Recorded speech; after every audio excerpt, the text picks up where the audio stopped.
381-3811. When you listen to that history reel about D-Day, when you listen to about President Reagan and listen to his speech, or President Trump, on the 74th anniversary of the invasion of Normandy, D-Day, it puts things in perspective, doesn't it? How infantile these athletes really are. How out of touch with reality these athletes really are. What a great people the American people are. What a great country this is. For all its imperfections. None of those men who gave their lives, or were prepared to give their lives on D-Day, thought about America in the terms that these leftists on TV do, or these so-called social warriors on the football field do, or for that matter, Lebron James, Steve Kerr, or Steph Curry. They all, I'm sure, would have gone to the White House no matter the president. They would have treated the president with respect, agree or disagree. They would have treated the Oval Office with respect. And the vast majority of them wouldn't have earned anything close to what a football player earns today, or certainly LeBron James or Steph Kerr and so forth. Those men, the ones who died, had they survived, would be shaking their heads. Shaking their heads. For the Players Union to put out a statement that their players support the military and the country is simply not true. If they supported the military and the country, they wouldn't offend so many people. But they take these steps for the purpose of offending people. Colin Kaepernick, does he measure up to any single one of those men who are on those boats that landed in Normandy, or Iwo Jima, or Guadalcanal, or Okinawa, or on and on and on and on? No, he does not. He doesn't measure up anything close. He's no hero. He's no social warrior.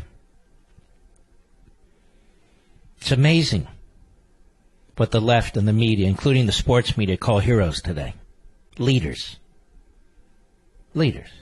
So myopic.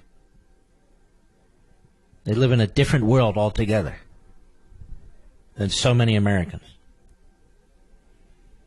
When LeBron James announced that his team and the Warriors, none of them would go visit the president at the White House if they won. Of course, he won't, because they're not going to win. And Steph Curry said he agrees with Bron.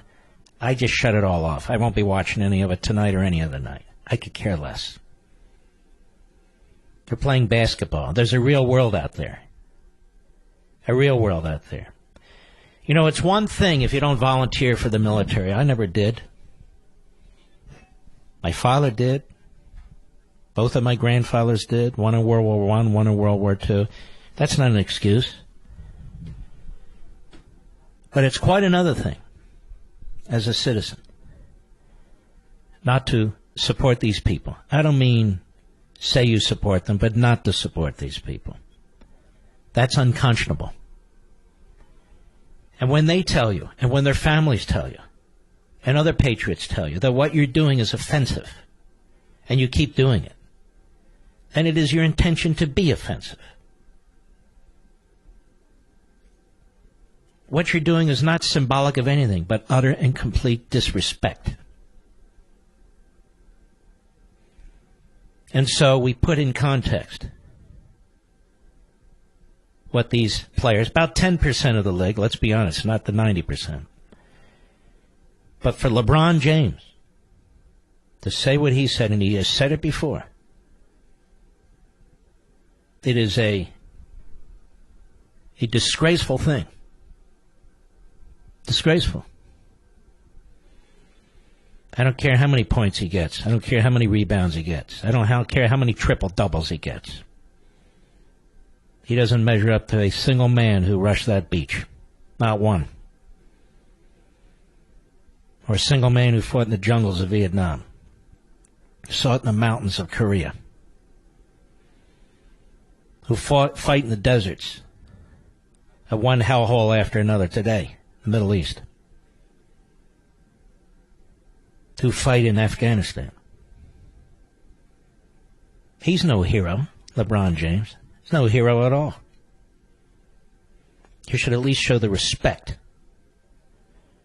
for the office of the presidency. Show the respect that it deserves. And those football players, the same thing. They're not going to persuade the American people to abandon their country, to abandon the military for their supposed cause. And as I said last night, these players, the vast majority of them, they're part of the Hollywood elite. They're famous. People ask them for their autographs. They're on TV. The more obnoxious, the more provocative, the more famous they are, the more on TV they go. Oh, there are certain citizens who are into that, but not most. That's a small world they're pandering to. They're not social warriors. They're elitists.